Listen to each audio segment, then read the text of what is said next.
Original posts cheated on my husband during a very bad spell in our young marriage about 2 years ago. After telling him I had emotionally fallen for someone else, he said he wanted to work it out. I kept the fact that I had slept with someone else's secret and worked hard on our marriage and myself over the last 2 years to much success. We are both very happy. However, the repression and self-hatred was getting out of control, and after a suicide attempt, I admitted to my husband recently that the affair was also physical. He's forgiven me and wants to move on. I'm having a hell of a time forgiving myself. How can I accomplish this and begin to move on as he has? First, I'd like to thank everyone for their answers. Whether insightful or transgressive, they were read and acknowledged privately. Yeah, so hours after having posted to R about this, my husband came home from work and told me he had read them. He's an avid Redditor, but our subverted interests are somewhat different that I didn't expect him to look at Rower. He hugged me and gave me a big smile, mostly as he said, I wasn't trying to run away from the problem, rather I was looking for help as to how to take it on, and that meant a lot to him. As of then, I never wanted to look back again. It wasn't easy, but I achieved it. I forgave myself and am moving on, so I began talking about my feelings, my day, but mostly why I love him. Every day I tell him why I like him and why I'm lucky to have him, and he never grows tired of it. If anything, it boosted his confidence and performance at work in other areas. In turn, he's begun speaking to me. He tells me thoughts and opinions without the fear of my now lessened oversensitivity. He's not done much of this before. And while great, it certainly has us butting heads, because my confidence is growing too. I began with dressing myself up a bit every day, even if I didn't go out. Then I added making the bed. Then I added Khan Academy vids, Project Boiler problems to boost my confidence and my intelligence. Then it kinda grew from there. Since our confidences have shot up for both of us, so has conflict. However, we both knew it's part of a growth process. He's now more vocal with his needs, and now I stand up for myself. A large amount of the issues that have plagued us from the very beginning of our relationship have been talked about and resolved. We are also beginning to speak in each other's language of love. His being touch, action, mind being talk, gifts. It's working out wonderfully. I'm currently looking for work in SF as I'm finished my paperwork for graduation. College is over. Yay. Hubs is looking at some major positive developments at work, and we're becoming more socially active.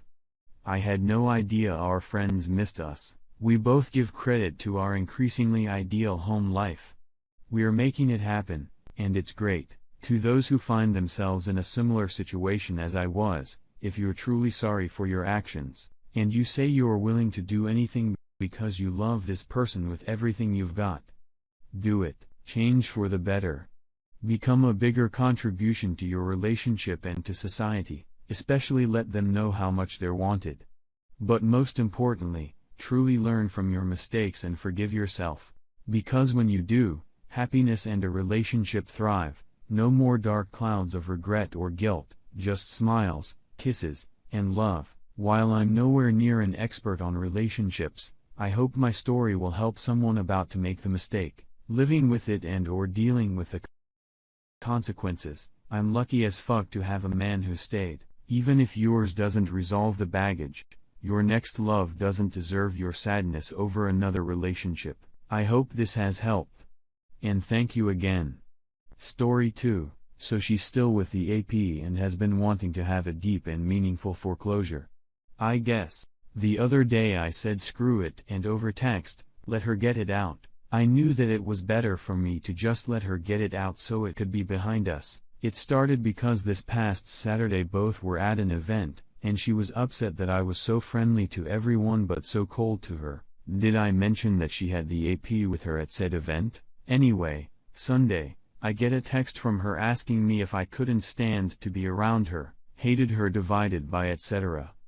I told her that I have no problem being around her as we share custody of our son, so I've long since grown accustomed to her being a presence in our lives. However, with the AP following her around like a lost puppy, I kept my distance, probably more so than I would have if he had not been there. She then goes on these long messages about how she wishes she had gone about things differently, that she was selfish with what she did. And all this stuff basically telling me that she regrets the way she went about things. Thing is, I don't think she regrets it because of the pain she caused me. No, she regrets it because now she is stuck with her AP, who is 14 years her junior, and has to somehow decide if she will marry him before the end of the year or else his visa expires, and he goes back home. I think she misses the stability that I provided, and now with the AP, her future is uncertain. I think she tried to insinuate that she wishes I had fought for her. I reminded her that I had offered to do whatever possible if there was any chance to save our marriage, and she looked at me like a wounded animal and told me no. Now she turns around and tries to say that, yes, she did reject my offer, but if it was her, she wouldn't have left it at that. I just laughed because this is a woman that early on referred to him as her life partner, imported him from another country, and continued seeing him. And somehow, with all this behavior that indicated otherwise, I was supposed to just fight for her. Nah. Screw that. I'm good. Then on the day that would have been our wedding anniversary, she has the nerve to message me to say ironically happy wedding anniversary with a sad emoji. I genuinely forgot it was even our anniversary and made sure she knew. I know some of you will tell me to just tell her to leave me alone, but for now, I just let her get it out and go through the canned response of telling her that we can't change the past and need to just focus on being good co-parent. There was a time when the thought of her doing this would have seemed poetic. I thought that when the fog lifted and she saw the error of her ways, I would feel good to see her laying these breadcrumbs of her unhappiness and what surely is her trying to find a way to weasel her way back into my life. But I know that it doesn't change that this all happened, that I can never fully trust her, and that this was all for nothing if, as it appears, her relationship with the AP is not panning out as she had hoped. I kind of feel for her, as this is a person I cared for, and she has messed up her life so badly. If not for the fact that our son is in the picture, I would not care an iota. But with him in the picture, I do my best to keep things amicable. Anyway, thanks for reading if you got this far. This was mainly for me to just get this out, as it is surreal that, though expected, I am witnessing the likely implosion of her relationship with the AP, which though makes me happy that this kid might finally be out of our lives soon, doesn't change the damage she has left in her wake. For those that are waiting for the ex to come back, especially if it is just to see them beg, know that it doesn't change anything. When it passes, you are left in the same exact situation as before, only now you probably have an ex who is desperate to get you back for stability, and won't take a hint. Story 3. I'm writing this here as a form of therapy, a way to get my thoughts out in a pragmatic way. Today, against everything I said in my previous post, and comments, I went to go see Sue. She's been out of the hospital 4 days now, and believe it or not, it was Nina who convinced me I need to see her. She said the only way I'd let go of the contempt I feel for her is to see her one last time in her weakened state. So around 6 p.m., I called her for the first time since I served her. Her hello wasn't the bright and bubbly hello I'd know for over 2 decades. Her voice was hoarse and weak. The moment she heard my voice, she immediately began crying. Took almost 3 minutes for her to regain composure enough to talk again before she could say anything. I told her I was coming to see her by 8 p.m. And she agreed. It's about an hour and a half from Coopa City, where my new apartment is, to my old home. So I grabbed a bite to eat from the local pizzeria and started on my way there. I got there about 7:47 p.m., and she was already at the door before I pulled into the driveway. As I came here, I could see the toll her actions had taken on her. She was noticeably thinner, the unhealthy kind of thin. As a whole, she looked like the Walking Dead.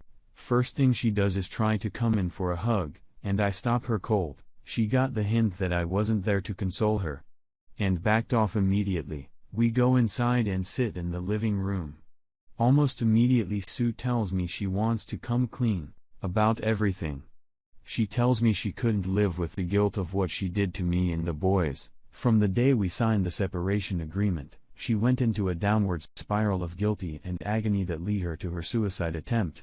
Her friend, the one that called me from the hospital, had noticed her behavior and started coming over to check in on her. She said the doctors told her had she not been found just an hour more, she would have succeeded. She admitted to failing me as a wife, that her falling for Puss was wrong as was her choice not to pull back when she knew she was getting too deep. She also apologized for sharing the many intimate details of our marriage, and speaking ill of me to him, that she never imagined herself being the kind of person who was capable of doing that, but she was. She said she believed in her head that she was doing the right thing, but ultimately, when she thought I was cheating, it all hit her like a ton of bricks. The feeling of betrayal was suffocating, and she had to get out of as soon as possible.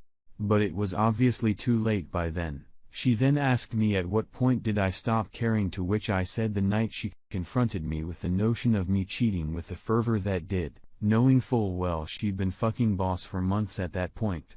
I lost all respect for her, and it steeled my resolve to enact my plan. She told me that when she woke up Christmas morning and found the gift I left, she was over the moon, until she opened it, that when she realized what it was, and how much I had known, she literally went mad and hasn't set foot in our bedroom since. She was frantically trying to find if anyone knew where I was, but when she went on FB to ask, she started getting thrashed by friends and family about what she had done, but had no idea how everyone knew so fast. That's when I told her about the other binders. The look of shock on her face was priceless. It all dawned her that I did this to her. Everything she's gone through, her friends turning on her, her family shaming her, and, yes, even her losing her job was my doing. She just fell silent and shut down after that. I took the time to go use the bathroom then, and it was in shambles. The mirror was broken, her skincare products were all over the place, and the tub looked like it hadn't been cleaned since they took her to the hospital. When I came back out to the living room, she has her face and her hands weeping, and I can honestly say I felt nothing. No more anger. No more rage, and absolutely not a shred of pity. They say the opposite of love is indifference. Looking at her, that's all I felt. She looks up at me and says I fucked everything up. I ruined us, and I have no idea what to do. I can't do this by myself. I tell her she's got her family, her friend who found her, and our sons, but she doesn't have me. She never will ever again. I tell her I came to give her closure from the ordeal she just subjected herself to, but the moment I walk out that door, I'm never looking back. So the topic of Puss comes up not long after. She tells me he reached out to her 2 days ago. They talked for a couple hours, and it ended with her telling him he needs to move on with his life. Find a younger woman and forget she exists. The remainder of the convo was so apologizing for he betraying me and asking again, was this really the end? I look her dead in the eyes with no hesitation and say yes. It's been over long before I served the divorce notice on Christmas. I felt that was my cue to depart. No words were said because what more could be said? I left her sitting on the couch, closed the door behind me, got in my car, and drove home. It's 2:56 Amazon typing this. I needed to get this out while it's fresh in my head. This is it. The saga of Sue is done. 17 and I are both scheduled for counseling in the coming weeks.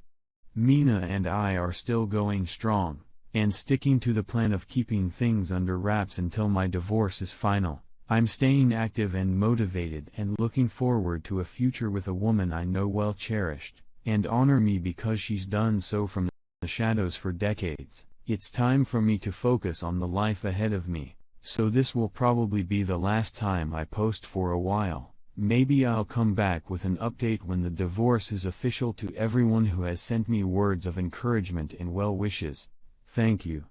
To all of those who praised me for my plan of revenge, I can honestly say I wish it never came to it, but if I had to go back and do it again, I wouldn't change a single thing I did, aside from maybe doing more to pause than just getting him fired. And to the one guy who harassed me saying I deserved it because I raped my wife, you're fucking delusional and get fucked.